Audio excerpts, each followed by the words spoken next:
Trading at Schwab is now powered by Ameritrade, bringing you an expanding library of education with even more ways to sharpen your trading skills. Access new online courses, insightful webcasts, articles, engaging videos, and more, all curated just for traders. Plus, guided learning paths with content designed to fit your unique interests. No sifting to find exactly what you need, so you can spend your time learning to trade brilliantly. Learn more at schwab.com/trading. I earned my degree online at Arizona State University. I chose to get my degree at ASU because I knew that I'd get a quality education, they were recognized for excellence, and that I would be prepared for the workforce upon graduating. To be associated with ASU, both as a student and alum, it makes me extremely proud, and having experienced the program, I know now that I'm set up for success. Learn more at asuonline.asu.edu. This is a Dynamite Network podcast.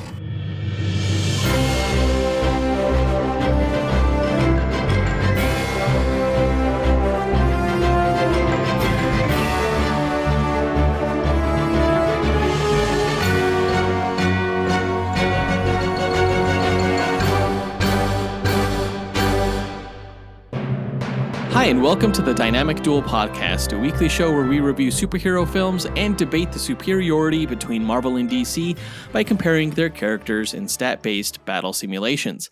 I'm Marvelous Joe. And I'm his twin brother, Johnny DC. And in this episode, we're going to find out who would win in a fight between DC's Freedom Fighters and Marvel's X-Factor. It's a team duel. We're pitting 7 characters from the Freedom Fighters against 7 characters from X-Factor for an all-out, no-holds-barred brawl. We're going to input all the character stats run simulations to find out who the superior group is. Yeah, this matchup was chosen by our executive producers in part because both teams have been government-based agencies. And with Independence Day coming up and July already being packed full of reviews, we definitely wanted to get this match in before then. Yeah, we'll find out which team wins later on this episode. Before that, we're going to break down the latest comic book movie news to come out this past week, of which we finally got some news. There was the new trailer for the Superman movie announcing that tickets are on sale. There was the second trailer for Ironheart, and DC Studios announced that they're making a Mr. Miracle animated series. As always, we list our segment times in our episode description, so feel free to check out the show notes if you want to skip ahead to a particular topic. Our artificially intelligent duel simulator, AJ9K, has a quick message for our listeners, so listen up. Why, hello there. Do you want even more from this podcast? Then become a part of the Dynamic Duel community on Patreon, where you can choose from 3 tiers. The Dynamic 2.0 tier gives you access to our Discord chat server, the Fantastic 4 tier gives you 2 bonus episodes each month, and the X-Force tier makes you an executive producer of this show. Lastly, the Dynamite Podcast Network tier lets you create your own podcast using this Monte Carlo simulator. Johnny and Joe will help you develop your show, provide graphic support and consultation, and get you simulation results. Pitch the twins your ideas via email at dynamicduelpodcast@gmail.com. Check it out at patreon.com/dynamicduel. Pip pip cheerio. Thanks, AJ9K, and thanks to everyone who supports the podcast. Guys, be sure to tune into the other shows in the Dynamite Podcast Network this week, including the Console Combat Podcast, where hosts John and Dean simulate battles between popular video game characters. In yesterday's episode, they pit the hero from Dragon Quest V versus Ichiban Kasuga from Like a Dragon. Over on the Max Destruction Podcast, hosts Scotty and Gilly pit your favorite action heroes from film and television against each other. This week, the brothers are pitting Danny Phantom against Space Ghost. And on the Senjo World podcast, host Zachary Hepburn speculates on fights between fan-favorite anime and manga characters. In his next episode, Zach's going to reveal who would win between Power from Chainsaw Man versus Mirai Kuriyama from Beyond the Boundary. Visit dynamicpodcasts.com or click the link in our show notes to listen to all of the shows in the Dynamite Podcast Network. But with that out of the way, quick to the No Prize. A No Prize is an award that Marvel used to give out to fans. Our version, the Dynamic Duel No Prize, is a digital award that we post on Instagram for the person that we feel gave the best answer to our question of the week. Last week we asked you guys, What Marvel or DC character that we haven't done a duel with yet are you still hoping we get to by January? And this is coming off of the news that in January, Jonathan and I will have hit the 10-year anniversary for this podcast. We'll be turning 40, and we have decided that at that point, this podcast will no longer be a weekly show. We'll still do some review episodes when films come out, but this will be the last year for duel episodes. Yeah, we got quite a number of answers, but we're going to break down 3 honorable mentions before revealing this week's no prize winner. Our first honorable mention goes to Travis Bailey, who said, "What's up? This Travis Bailey. Shout out to my good twin. All right, so I'm not sure if y'all done these, so y'all let me know. We're going to see. I'd like to see Sabretooth versus Slade Wilson, for sure. Let me get Gladiator versus Lobo. That could be the main card. That could be the main event. Jamie Madrox. Madrox and Gorilla Grodd, for sure. And where's Mephisto? Y'all done Mephisto yet? Y'all got to get Mephisto in there. All right. So there were a whole lot of options in this one. We've actually done a lot of these characters already. We did Deathstroke versus Deadpool. Sabretooth we pit against Killer Croc. Lobo we pit against Carnage. Gorilla Grodd we pit against Psylocke.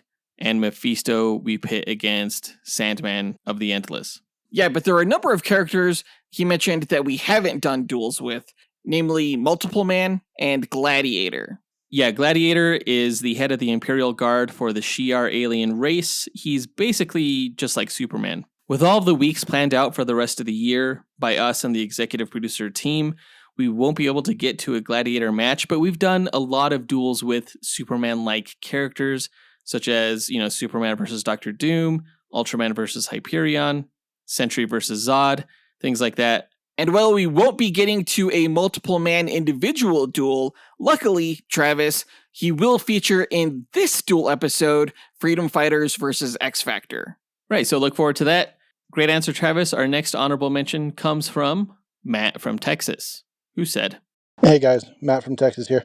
I want to see the Crime Syndicate versus the Squadron Supreme.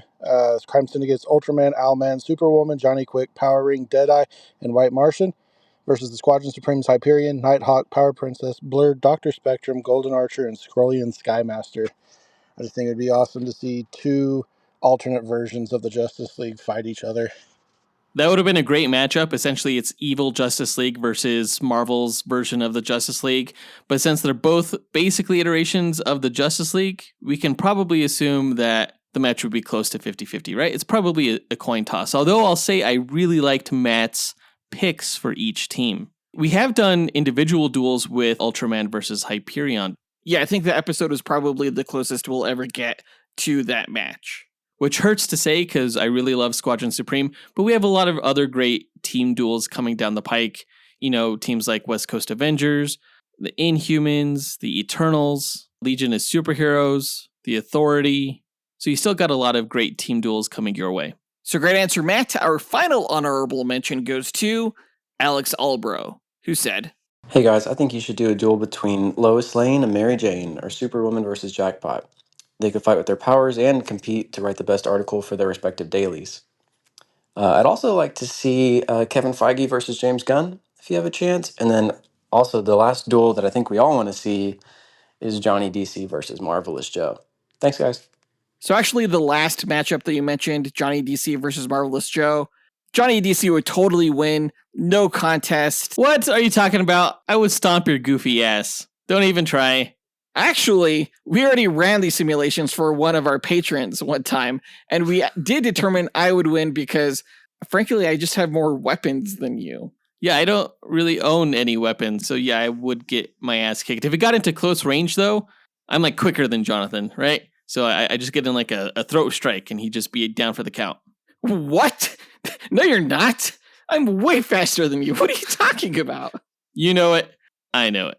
As far as Lois Lane versus Mary Jane Watson, that was actually a duel that was pitched by Miggy Matanguihan, one of our executive producers, although I think we determined that there were just more prominent, super-powered characters that we wanted to get to before them. Well, I mean, there are super-powered versions of Lois Lane and Mary Jane Watson.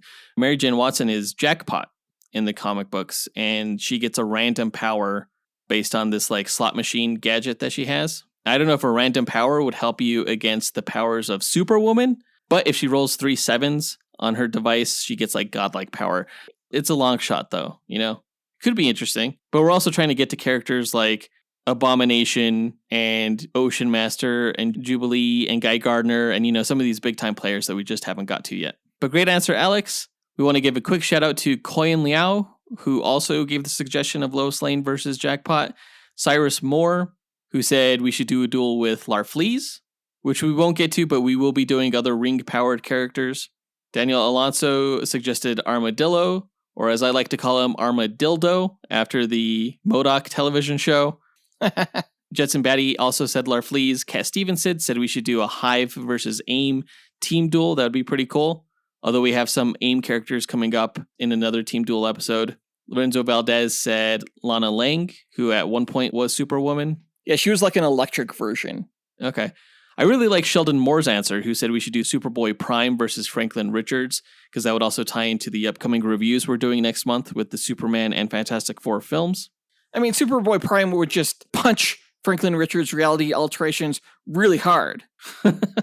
Just destroying them. You wish. And then Travis Herndon suggested 3 matchups, including Scandal Savage versus Daken, Scar versus Calabac, and Kid Devil versus Robbie Reyes. Great suggestions, but don't get greedy, guys. Don't get greedy. Otherwise, I mean, we'd be doing this forever. Which may be what some people want. Who knows?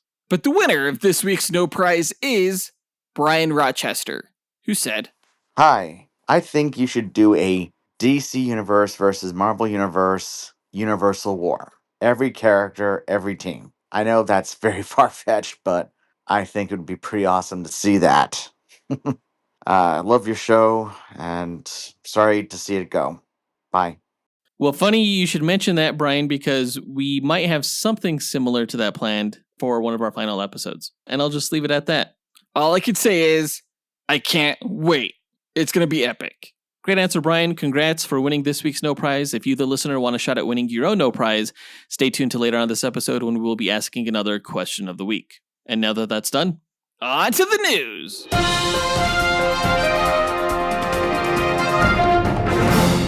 Okay, with less than a month to go for the release of the Superman film in theaters, DC last week unveiled what I imagine is its final trailer for the film, announcing that tickets are now on sale. Now, when this film was first announced by the head of DC Studios, James Gunn, who is also writing and directing this film, he said one of the inspirations for it was All-Star Superman, which was a comic book series written by Grant Morrison that kind of showcased Superman's last days on Earth, and it was very episodic. He went up against various villains in various adventures, and of all the trailers to come out for this film, that very episodic nature of the All-Star Superman story feels the most apparent in this trailer specifically. How so? I didn't get that vibe at all.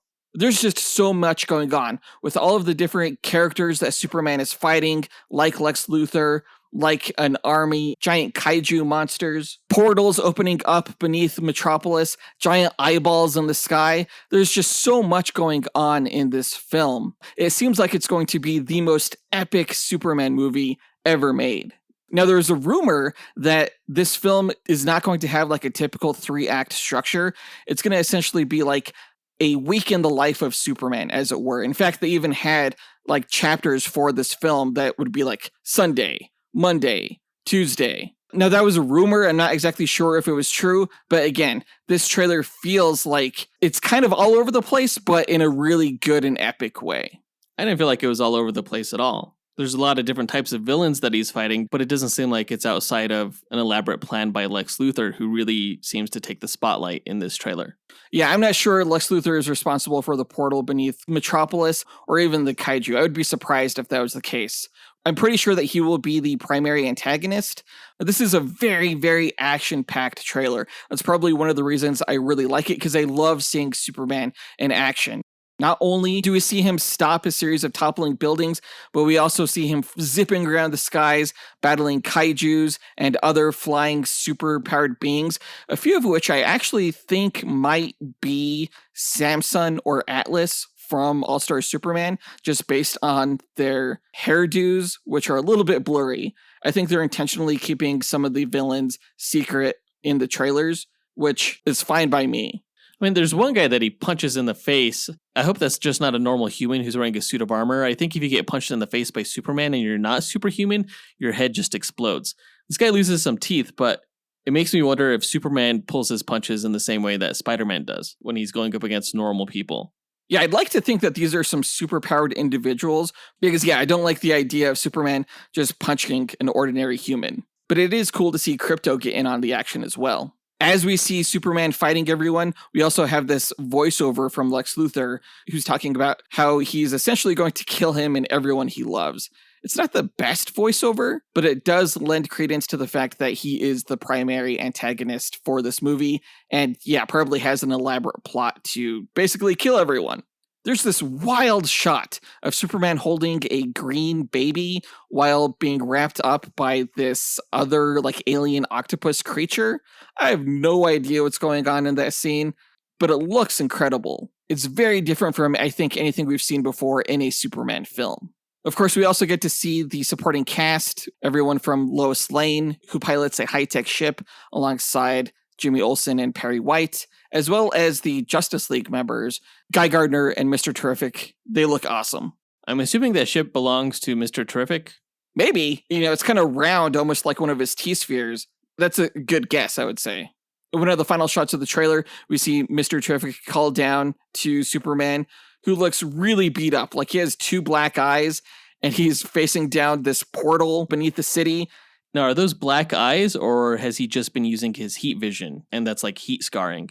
I didn't get that impression. I would hope that using his heat vision would not give him scarring of any kind. I think it would temporarily if he did a big enough heat vision blast. I don't think I would like that, personally, but who knows? Again, the scale of this movie just looks so massive, and I love the fact that James Gunn seems to be giving Superman these challenges that really only Superman can face, because what are characters like the X-Men or Spider-Man going to do when a massive black hole seems to open up beneath a city, Well, what is Superman going to do? I guess we'll find out. All I know is he's probably going to save the day, and I can't wait to find out how.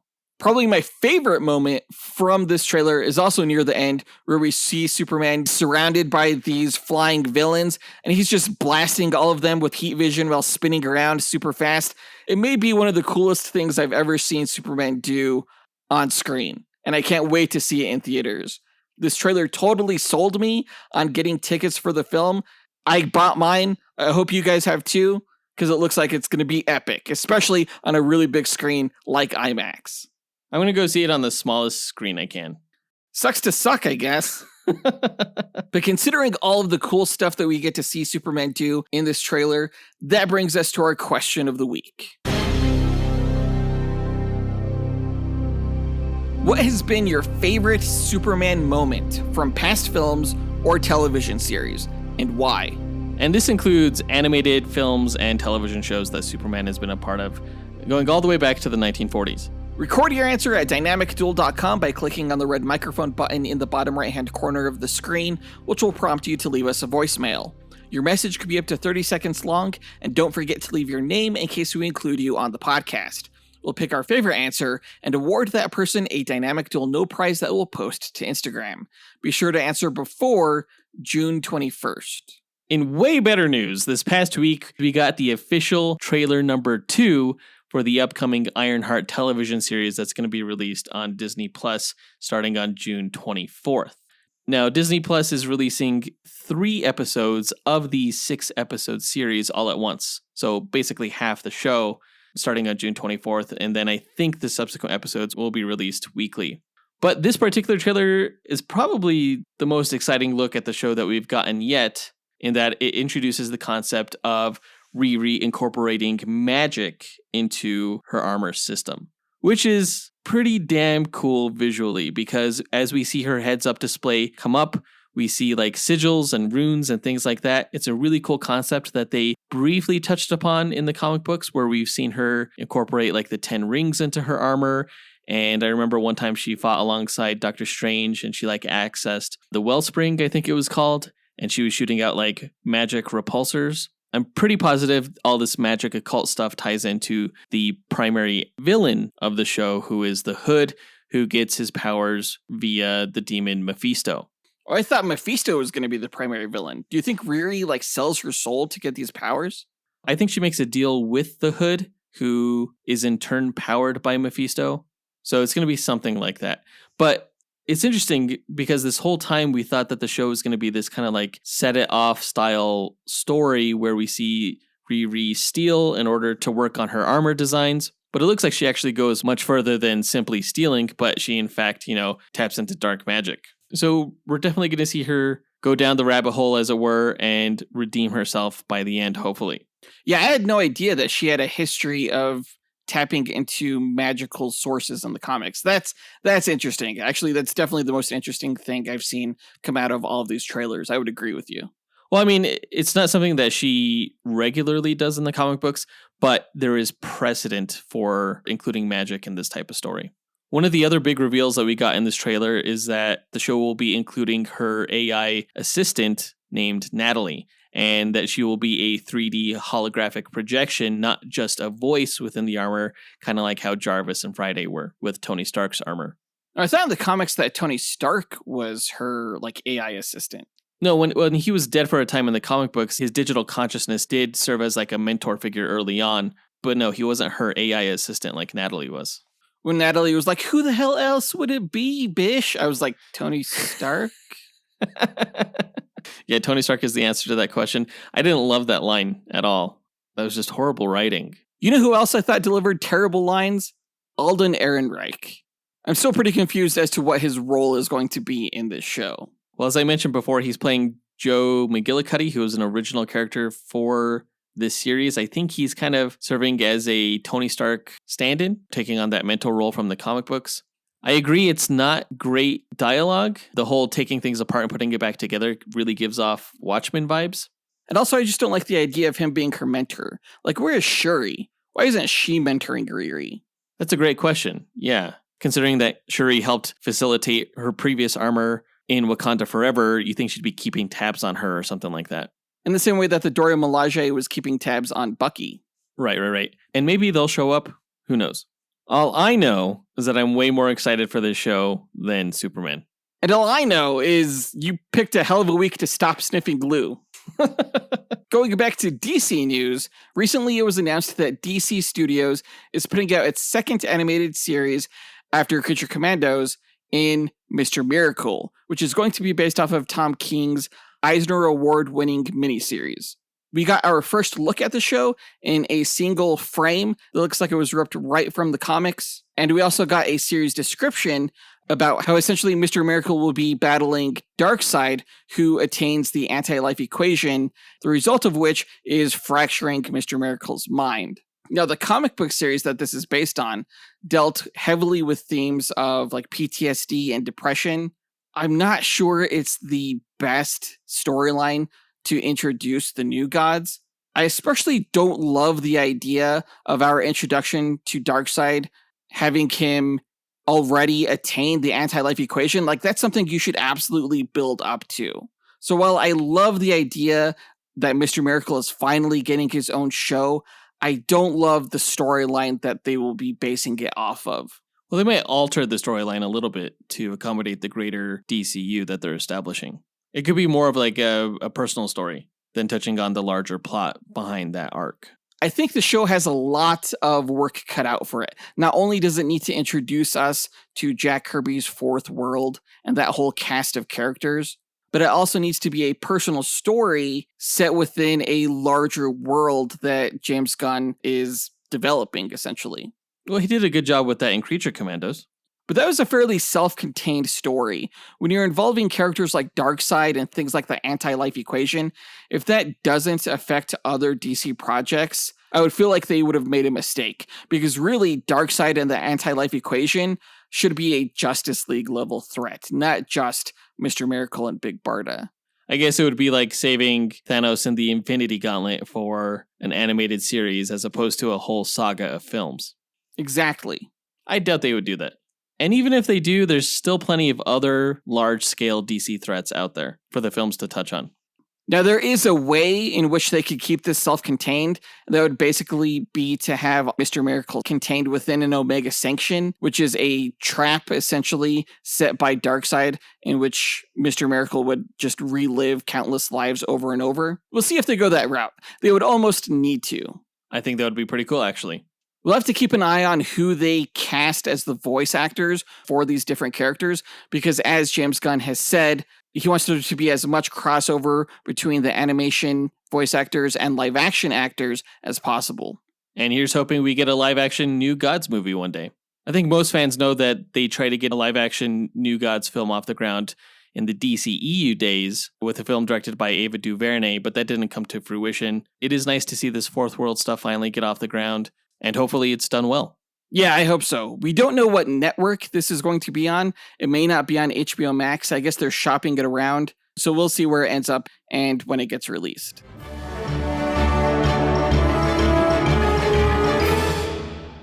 With so many options, why choose Arizona State University? For me, the only online option was ASU because of the quality. Their faculty was really involved with their students and care about your personal journey. The dedication to my personal development from my professors, that's been extremely valuable to me. Earn your degree from the nation's most innovative university. Online. That's a degree better. Explore more than 300 undergraduate, graduate, and certificate programs at asuonline.asu.edu. But that does it for all the news for this episode, so let's go ahead and move into our main event, where we find out who would win in a fight between the two teams of the Freedom Fighters and X Factor.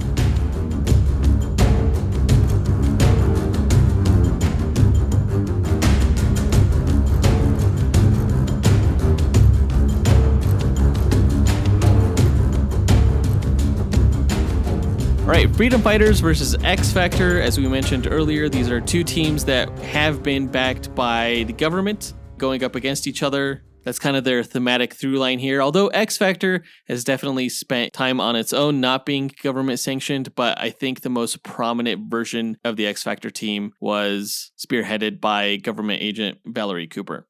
Who's that? Yeah, I guess that means nothing to you if you don't know the comic books, but she had a lot of dealings with like the X-Men books, putting together like Freedom Force. I go into it in our Mystique versus Madame Rouge episode. Wait, Freedom Force? Why does that sound familiar? Because that was Mystique's team of mutants, like the second iteration of the Brotherhood of Mutants that were working for the government. They were kind of like Marvel's version of the Suicide Squad for a while. I'm sorry, the correct answer was because it's a ripoff of Freedom Fighters. Now, the Freedom Fighters actually had their own animated movie of sorts, I guess you could say. They featured heavily in the Ray animated series, which was set in the Arrowverse. Oh, interesting. Yeah, X Factor hasn't had their own show or series or anything like that, but a lot of the characters have already played roles within the live-action X-Men films. Yeah, characters like Havoc were in the X-Men First Class movies. Polaris was in that one X-Men TV show. I forget the name. Yeah, The Gifted. But Iceman, of course, was in the movies. Multiple Man made an appearance in X-Men 3. Beast, of course, was in the films. A whole bunch of them. Maybe if things go well for the DCU, one day we'll get a Freedom Fighters movie. Who knows? Oh, that'd be cool. I'll say that there is an impressive roster of characters on that team. And we'll discuss that soon, but to explain the methodology behind our duels, let's go to our sentient duel simulator, Alfred Jarvis 9000. AJ9K, tell our listeners how you go about determining a winner in our team duel matchups. Yes, of course, sir. The way I determine a winner between the two teams is by running 1,000 Monte Carlo simulations between every character on each team using their statistics. A Monte Carlo simulation is a probabilistic model used to determine outcomes through random sampling. In this case, I randomize the statistics along a normal distribution as a way to simulate the many variables that can occur during battle. The stat parameters are based on the official Marvel Power Grid, from which the DC characters' statistics are extrapolated. Additional stat categories are included such as range, damage potential, versatility, and perception in order to create a more detailed and accurate simulation. The results of the 49,000 simulations provide a percentage of wins for each character on both teams. The team with the higher average win rate is declared the victor, as they have a higher probability to win any given battle.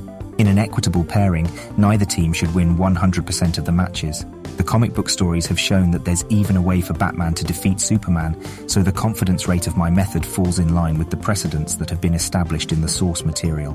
My mathematical simulations are without subjectivity or bias. Feats are not the sole consideration, nor are fan votes tabulated for determination of the winner. Thanks, AJ9K. Before we run the simulations, though, we like to break down each team's histories and rosters before improvising a scenario on how we imagine one of the thousands of simulations would play out beat for beat. And it's my turn to go first with the DC team's backstory, so let me tell you about the Freedom Fighters. Now, the Freedom Fighters began as a group of American superheroes brought together during World War II by the mysterious patriotic figure known as Uncle Sam. More than a man, Uncle Sam was the living embodiment of American ideals, a spiritual force that had taken form to protect the nation during times of crisis. You can of course learn more about Uncle Sam in our Uncle Sam vs. Captain Britain Duel episode. As war erupted across the globe, Uncle Sam foresaw grave danger ahead, not just from the Nazis on Earth, but from a parallel world where the Axis powers had already won. That world was Earth X, a twisted mirror of Earth where the Nazis won the war and were taking control of the entire planet. In an effort to prevent the same fate from befalling his own world, Uncle Sam assembled a team of heroes to travel to Earth X and resist its oppressive regime. His earliest group included lesser-known heroes like Neon the Unknown, Magno, Miss America, and the Invisible Hood, among others. They attempted to prevent the attack on Pearl Harbor, but failed. Most of the team actually perished in the mission, with seemingly only Uncle Sam surviving. Undeterred, Uncle Sam assembled a second team consisting of Black Condor, Dollman, the Human Bomb, the Ray, Phantom Lady, and the Red Bee. They joined Uncle Sam on Earth X, where they continued to fight against the Nazi regime that had overrun the planet. Tragically, the Red Bee was killed during their first mission, rescuing the hero Hourman from a Nazi villain known as Baron Blitzkrieg. Eventually, the team liberated Earth X with the help of the Justice League from Earth 1 and the Justice Society from Earth 2. You can learn more about both teams in their team duels against the Avengers and Fantastic Four, respectively. After their success, the Freedom Fighters became bored with peace and sought new challenges. They migrated to Earth 1, where a misunderstanding with authorities led them to be wrongfully accused of terrorism.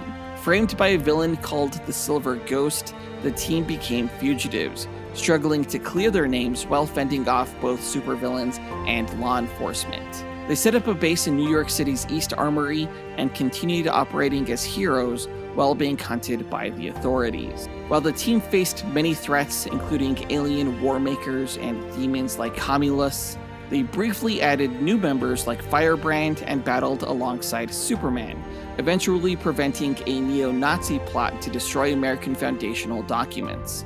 After that, they returned to Earth X. When the Crisis on Infinite Earths destroyed Earth X and folded its history into a single continuity known as New Earth, the Freedom Fighters were retroactively made a part of the main Earth's World War II history. They were reinterpreted as a subgroup of the All-Star Squadron, a wartime superhero collective that included other teams like the Seven Soldiers of Victory and the Justice Society. With Uncle Sam having mysteriously vanished, the Freedom Fighters eventually faded into obscurity. In modern times, Uncle Sam re-emerged as the Spirit of America, taking on a new form as the Patriot during an intergalactic conflict known as the Imperiex War. He gathered together a new team of freedom fighters, including Damage, Iron Monroe, and new versions of Black Condor, Phantom Lady, and the Ray. They later worked with the Justice Society and operated as federal agents. This team eventually met disaster while investigating superhuman activity during another crisis event. Black Condor, Phantom Lady, and the Human Bomb were all killed by members of the Secret Society of Supervillains. Damage was gravely injured, and Ray was captured, while Uncle Sam vanished once again. With their leader presumed dead and most of the team destroyed, the Freedom Fighters effectively ceased to exist. Uncle Sam returned years later, resurrected in the Mississippi River. With a new sense of purpose and warning of a corrupt government on the rise, he recruited a new generation of heroes. Among them were new versions of Firebrand, Dollman, Human Bomb, Phantom Lady, and the Ray. These new freedom fighters had previously served as agents of the shadowy government agency SHADE, led by the immortal Father Time. Uncle Sam opposed their brutal methods and convinced them to join his fight against tyranny.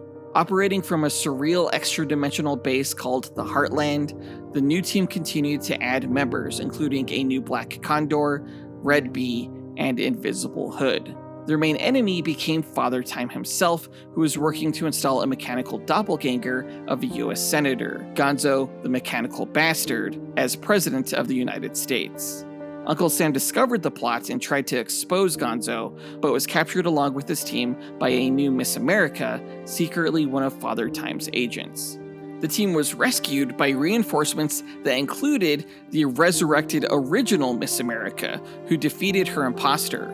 With new allies like the second Ray, who you can learn more about in our Ray vs. Havoc episode, the team regrouped and fought back. They exposed Gonzo's identity in a public press conference just as he unleashed an army of mind-controlled metahumans. Father Time, betrayed by Gonzo, switched sides and helped trap the robotic tyrant inside a special containment device. Before vanishing into the time stream with the brainwashed metas, Father Time revealed his long-term plan: to provoke Sam into returning, ensuring the freedom fighters would be ready for an even greater threat. The president appointed the freedom fighters as directors of SHADE, though some members, like the Ray, chose to return to civilian life. Their next battles were no less strange. They stopped a rogue nuclear launch orchestrated by the Calculator, and later dealt with the bizarre evolution of the Red Bee, who had been transformed into a human-insect hybrid. SHADE tried turning the team into media icons, but not everyone agreed with this direction. Several members, including Uncle Sam, Dollman, Human Bomb, and Firebrand, returned to the Heartland in protest. Others remained and formed a new group called the Crusaders. The Red Bee's condition worsened, and she eventually lost control to her insectoid instincts, enslaving the Crusaders and the freedom fighters through pheromones. A massive battle erupted between the brainwashed heroes, culminating in the intervention of Langford Terrell, who had inherited the power of Neon the Unknown. He cured Red Bee of the infestation, and the team stopped an insectoid invasion. Despite the victory, however, the group dissolved again, though Uncle Sam vowed they would return when needed. In post-Flashpoint continuity, the Freedom Fighters appeared in alternate forms across the multiverse. On Earth 10, they were reimagined as a resistance force fighting against a Nazi regime that had won World War II with the help from Overman, a Superman-like figure raised under fascism. The team's members were genetically engineered by Dr. Savannah to represent an inclusive modern resistance movement. It included alternate versions of Ray, Black Condor, Phantom Lady, and Dollman, and the group launched devastating attacks against Overman's regime, including the destruction of a Justice League orbital station over Metropolis. On the main Earth, a Chinese version of the Freedom Fighters appeared, led by the Flying Dragon General. Members included analogs of the original team, such as Sunbeam for the Ray, Blue Condor, Ghost Woman, Folding Paper Man, who was a version of Plastic Man, and Human Firecracker. These characters embodied nationalistic ideals tailored to China, reflecting how the legacy of the Freedom Fighters had spread beyond the United States. Recently, the original Freedom Fighters' surviving members, including Uncle Sam and Phantom Lady, reappeared during a discussion between Mr. Terrific and Quiz Kid. They were shown mentoring the time-lost sidekicks Cherry Bomb and Ladybug, young heroes who had once been associated with the original Human Bomb and Red Bee. And that's the Freedom Fighters' history so far. Now, for my 7-person roster for the Freedom Fighters, I of course started with Uncle Sam, the leader of the team and the one responsible for bringing various incarnations together.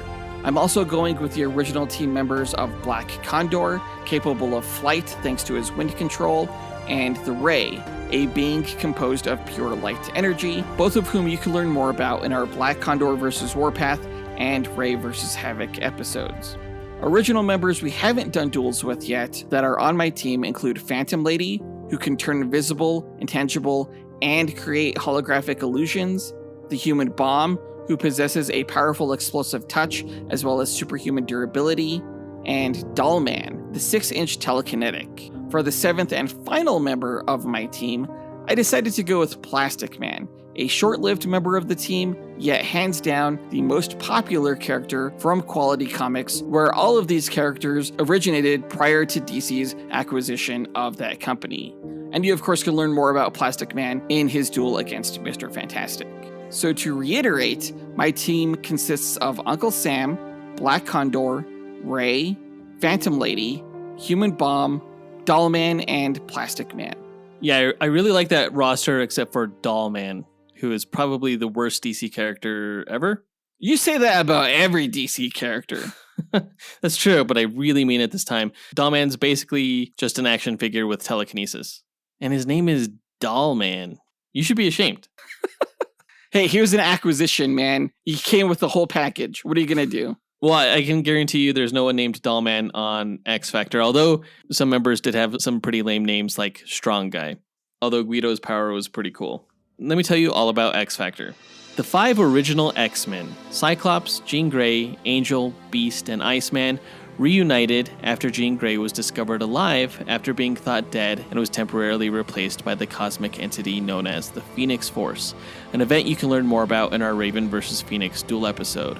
The group, feeling out of place on a team now led by their old enemy Magneto, formed X Factor Incorporated, with Angel using his wealth to fund the operation. To the public, X Factor was a group of mutant hunters who captured dangerous individuals for pay. In truth, the team found and sheltered young mutants in an effort to help them control and develop their newfound abilities. While hunting the Alliance of Evil, they met Apocalypse, an ancient mutant who preached survival of the fittest.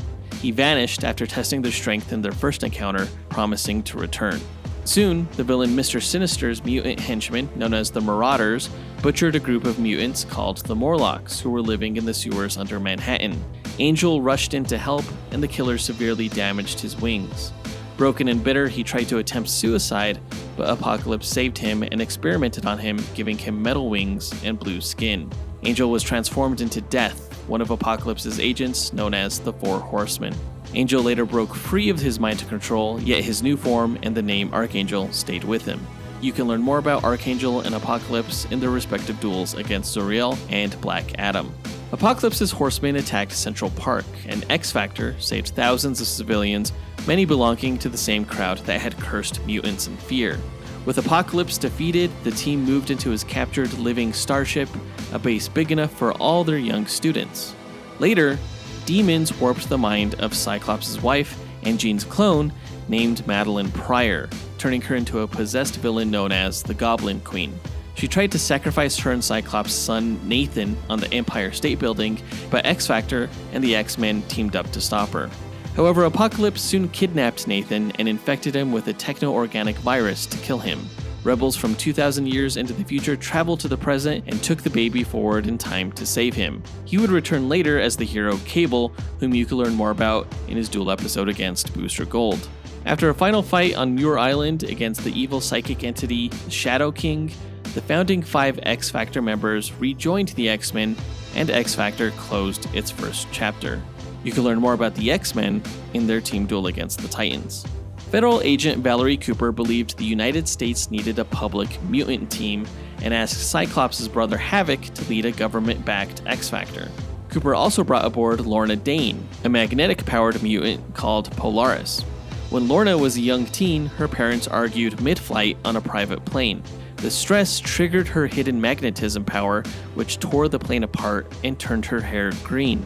The mutant Magneto sensed the magnetic pulse and rescued Lorna, later learning that she was his daughter. He left her with relatives to grow up safely, and as an adult, she joined the X-Men and later joined Havoc as the second X Factor recruit. Valerie Cooper also contacted Jamie Madrox, the mutant known as Multiple Man. From the moment Jamie was born, when the doctor slapped his baby behind, the child split into a perfect duplicate. Born with the mutant power of kinetic duplication, Jamie wore a suit that absorbed his shocks so he would not keep dividing. Years later, after leaving his Kansas farm, the X-Men's leader Professor Xavier discovered and taught Jamie how to reabsorb his duplicates and keep their memories. As Multiple Man, he became the team's instant backup. Wolfsbane, a Scots girl who could shift into a wolf, signed on next. Strong Guy, who stored impact energy as muscle, and the speedster Quicksilver rounded out the new squad. Together, they stopped Mr. Sinister, foiled extremists in the war-torn Middle East, and guarded witnesses from mutant killers like Cyber. On the island of Genosha, when one of Multiple Man's duplicates caught the lethal Legacy virus and died, the team feared the original Multiple Man was lost. Strong Guy absorbed an alien bomb blast over Madripoor and suffered a heart attack that put him in a coma. Havoc quit in grief, and Forge, a mutant inventor who could build any device he imagined, became the team's new leader. Washington soon forced Mystique and the feral Sabretooth onto the roster, but soon funding dried up and the government squad dissolved. The original Multiple Man later resurfaced in New York's mutant town and opened X-Factor Investigations, a private detective agency. He hired Wolfsbane and the recovered Strong Guy, also welcoming Teresa Cassidy into the agency. Teresa, called Siren, could shatter steel with her sonic scream. Raised by her criminal uncle, Black Tom Cassidy, she once aided him in robberies, unaware that her real father was the heroic X-Men member Banshee, from whom she acquired her powers. After being caught stealing by Spider-Woman, Siren chose a better path with X-Factor Investigations. The mutants Monet St. Croix and Richter joined next, followed by Layla Miller, a teen with hidden knowledge about the mass loss of mutant powers around the world caused by the Scarlet Witch, an event you can learn more about in her duel against Zatanna. When the X-Factor detectives outsmarted the rival firm Singularity Investigations, the anti-mutant agency retaliated by firing a power-dampening dart into Siren's throat, temporarily stripping her of her power. Quicksilver later appeared with Terrigen crystals stolen from the Inhumans that could restore a mutant's lost powers, but also cripple the user. X-Factor exposed the risk and drove him off. You can learn more about this in our Flash vs. Quicksilver episode. Layla Miller later followed a Multiple Man duplicate into a future where mutants were jailed, while the present Multiple Man battled Cortex, who was a rogue duplicate who had become an evil murderer. The villain arcade bombed New York's mutant town, forcing the agency to move to Detroit. After Siren was impregnated by Multiple Man, or perhaps one of his duplicates, she gave birth to a boy named Sean, named after her father. However, while holding the infant, Multiple Man involuntarily absorbed his child, who was born with the same powers, an act that devastated both parents. Later, when Polaris' mind unraveled after being tortured by Apocalypse, Siren bargained with the Celtic goddess Morrigan for power that healed Lorna, yet bound Siren to the deity's service. During these struggles, Jamie recruited Longshot to the agency, a genetically engineered rebel from the television ratings-obsessed dimension of Mojo World. Longshot had enhanced physiology, limited psychometry, throwing knives, and a subconscious gift to bend probability in his favor. After finding an interdimensional portal to Earth, he helped the X-Men repel an invasion by Mojo, his impossible luck earning him the moniker Longshot. When the agency dissolved, Polaris accepted an offer from Serval Industries to lead a short-lived, corporate-backed X-Factor team with Gambit, Quicksilver, Danger, Cypher, and Warlock on the team. During this time, they rescued mutant hostages from the evil science organization AIM, retrieved stolen data from the Thieves Guild, and prevented a potential threat by the Technarchy, an artificially intelligent alien race. When Professor Xavier founded the island nation of Krakoa, the mutant North Star formed another X-Factor team. He drafted Polaris, his twin sister Aurora, Wolverine's son Daken, the power-mimicking Prodigy, illusion-spotting Eyeboy, and the telepathic Prestige. Their assigned task for their new nation was to confirm a mutant's death so that Krakoa's resurrection protocols would not create accidental duplicates. The team's first cases took them into Mojo World's lethal live streams, and later to Alberta, Canada, after Siren, who was still bound to Morrigan, repeatedly caused her own death in order to stall the Celtic deity's mass sacrifice of every mutant on Krakoa. The mutant Shatterstar's dimension-cutting swords killed the goddess, freeing Siren from her control. X-Factor later investigated the mysterious death of the Scarlet Witch on Krakoa, though it was determined to be an elaborate ruse by her and Magneto. Their plan used chaos magic to establish on Krakoa a magic plane of existence called the Waiting Room, which allowed Cerebro to scan through time for mutants to use in Krakoa's resurrection protocols, ensuring that every mutant who had ever died, past or future, had a chance at resurrection. This plane, however, was destroyed during the fall of Krakoa. That's X Factor's history. For the 7-person roster, I'm going with a mix of mutants from across the various iterations of the team. This includes the original members Beast and Iceman, who formed the first X Factor alongside their original X-Men teammates, and both have their own individual duels. Also on my team are Havoc, Polaris, and Multiple Man, who were founding members of the X Factor's government team. Out of that group, only Havoc has his own duel. And for my final two, I'm going with members of the X Factor Investigations Agency, Siren and Longshot. So to reiterate, that's Beast, Iceman, Havoc, Polaris, Multiple Man, Siren, and Longshot. Yeah, that's a solid roster, and I'm actually surprised some of those members, like Iceman and Beast, haven't been in previous team duel episodes with other X-Men characters. I'm glad we finally get around with them. Yeah, for sure. Some of my favorite X-Men characters of all time are members of X Factor. Like, I'm a huge Jamie Madrox fan, Multiple Man. And while it's a shame we won't be doing an individual duel with him, I'm glad to at least be doing this team duel with the character. Yeah, he has one of the coolest powers in comics, I think. Like, if I could have any superpower, like, in my list of top 5 would definitely be Multiple Man's powers. Yeah, and his Madrox series and X Factor, written by Peter David, rest in peace, he did a phenomenal job writing Jamie Madrox as a character.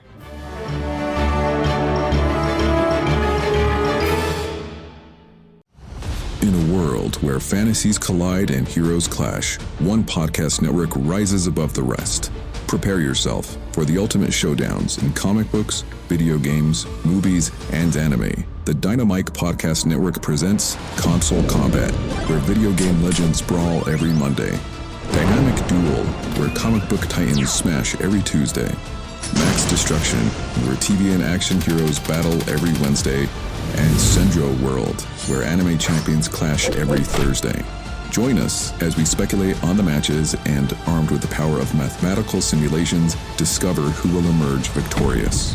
Visit dynamicpodcast.com, where we settle the debate and settle the score. With so many options, why choose Arizona State University? For me, the only online option was ASU because of the quality. Their faculty was really involved with their students and care about your personal journey. The dedication to my personal development from my professors, that's been extremely valuable to me. Earn your degree from the nation's most innovative university. Online. That's a degree better. Explore more than 300 undergraduate, graduate, and certificate programs at asuonline.asu.edu. Now that we got the teams' histories and rosters out of the way, let's speculate on how one of the thousands of simulated matches will go. The winners determined by simulations, not our speculation, but it's fun to imagine how the fight could play out. AJ9K, what are the rules of our speculation? Well, I should say there are no rules, other than the teams have no prior knowledge of the other going into the fight. All they are aware of starting out is that the other side is a threat that needs to be eliminated. For the speculation, the groups will begin approximately 50 meters apart in a nondescript environment that will have no bearing on the match itself, as no environmental statistics are considered in my simulations. The teams must earn victory on their own merit. All right, then let's get into it. Freedom Fighters and X Factor meet on the battlefield. Who goes first? I'm going to say Uncle Sam goes first, and he's going to start by growing about 6 stories tall right off the bat, and he's going to point to the X Factor and say, "I want you to die." And so he's going to leap towards them and land right on top of the group, just stopping them all into the ground with his giant feet. No, but Siren is going to shout out a sonic blast at Uncle Sam as he's trying to land on them. And the sonic force waves are going to make him fall short in his leap, and he's just going to fall on his ass instead. And then Havoc unloads a giant plasma blast in Freedom Fighter's direction that for sure incinerates Uncle Sam, but also just disintegrates the rest of the team. For sure? No. Yeah. Uncle Sam is basically invulnerable. So he may get burned, but he's not going to disintegrate. In fact, actually his body is going to act as a barrier between both teams, and he's going to protect his side from Havoc's energy. And from behind Uncle Sam, the ray is just going to zip right into the sky and rain lasers down upon X Factor, which is going to provide cover for the rest of his team to emerge into the battle. Well, Polaris throws up an electromagnetic shield that'll protect X-Factor from the Ray's lasers and also provide that team with cover to go out into the battle. And right away, Iceman rides over to Black Condor, and he's going to be like, let's clip those wings, and he's just going to perforate Black Condor's wings with a volley of icicles, just turning the wings into Swiss cheese. So now, the dude can't even fly.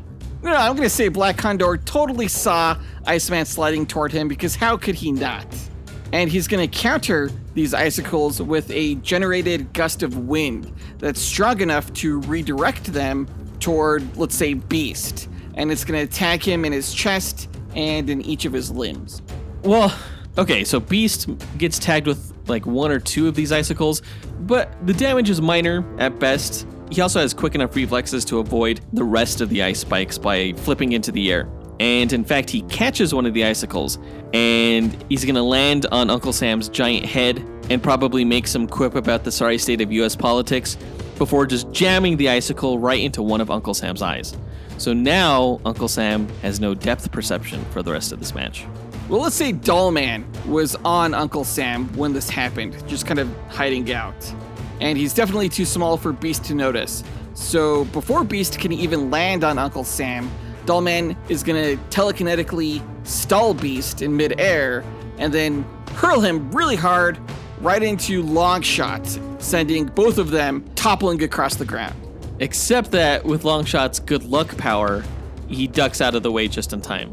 So Beast misses hitting Longshot, and instead he rolls into a ball that plows right into Phantom Lady, like a furry 300-pound bowling ball, okay? And he just knocks her right the heck out. Except that Phantom Lady was invisible and intangible at the time. So, no, actually he slams into Multiple Man, and that's just going to send new versions of Multiple Man scattered everywhere. Well, geez, like an impact of that magnitude would probably create like 20 duplicates of Multiple Man instantaneously. And I'm going to say that all 20 of these dupes are going to run over to the Human Bomb and just start stomping his ass like they owed him money. Human Bomb? You clearly know nothing about Human Bomb. You fucked up.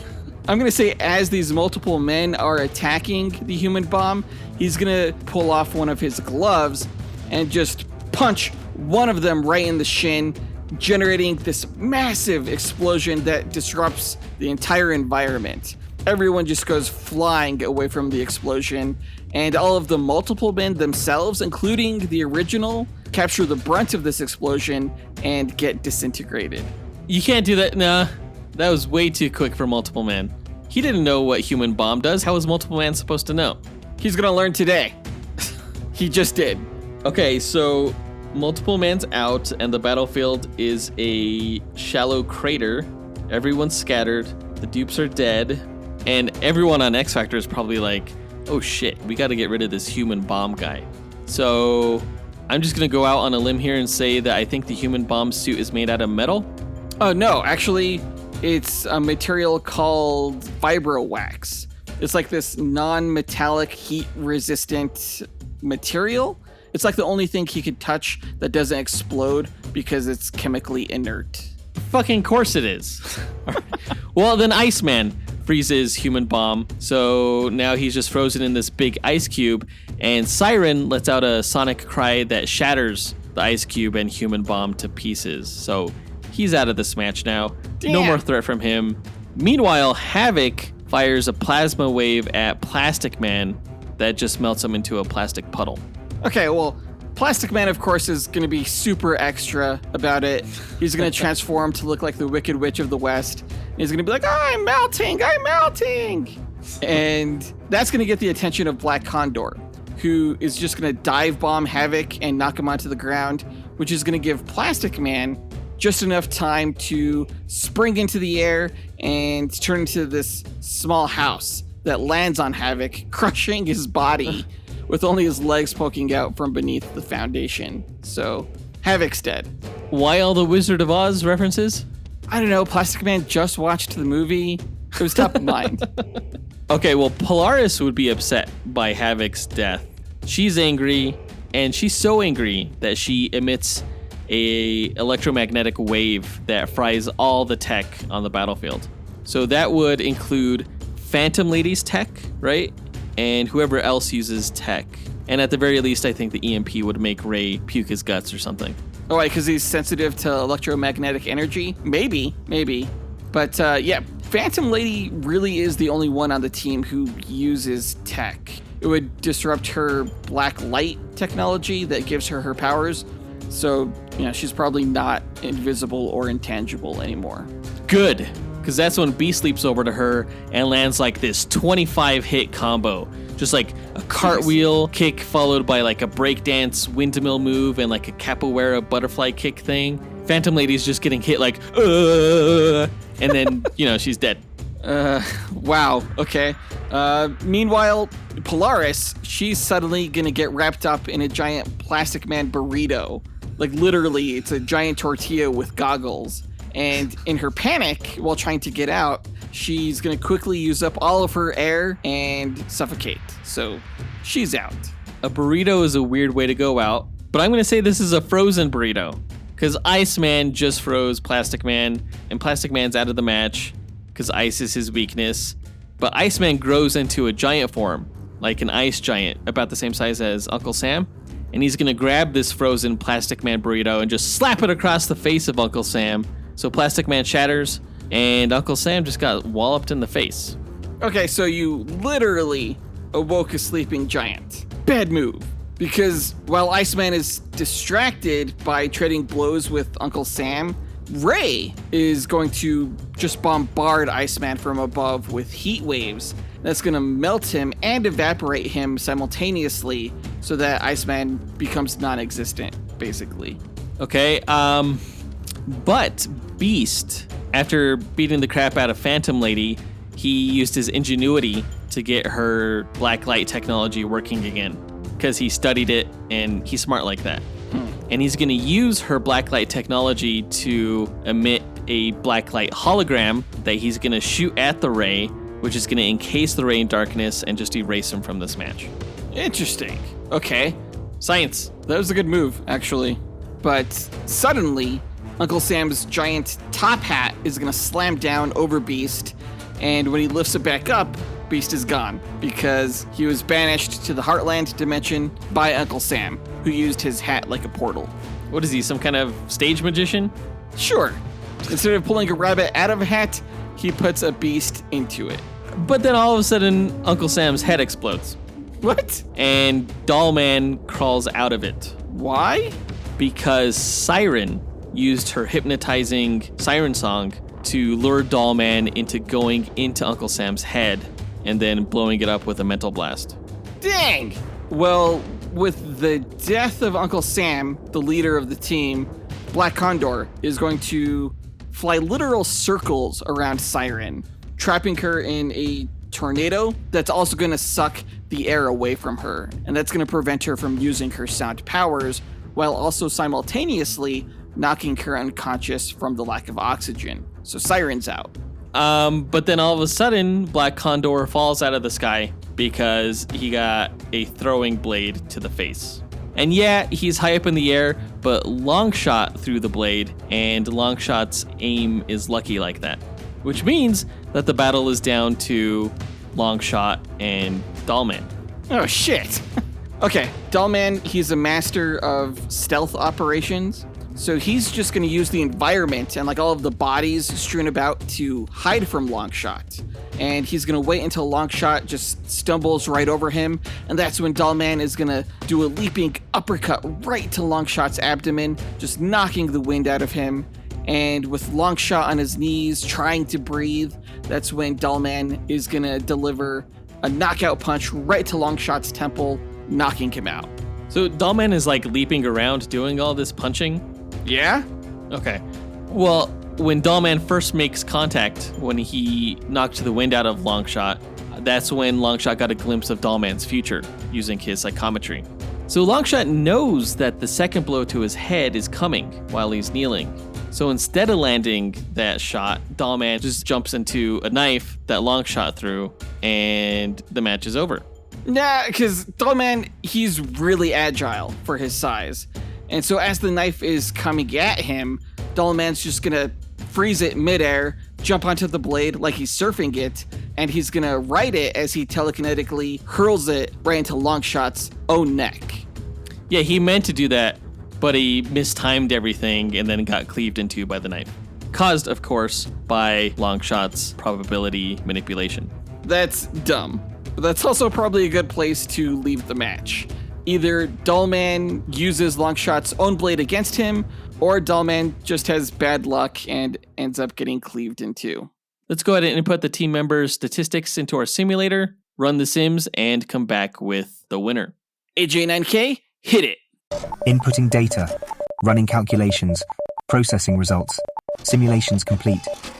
What did you think of this episode? I thought it was pretty fun. I liked the rosters on both teams. They're definitely really cool characters. Like I mentioned earlier that Multiple Man had a cool power set, but so does like the Human Bomb and Phantom Lady and Ray, and really all of the members of the Freedom Fighters. Yeah, it was really fun to pair those characters against X Factor in order to maintain like a semblance of fairness between these rosters. We like to pair up each of the characters.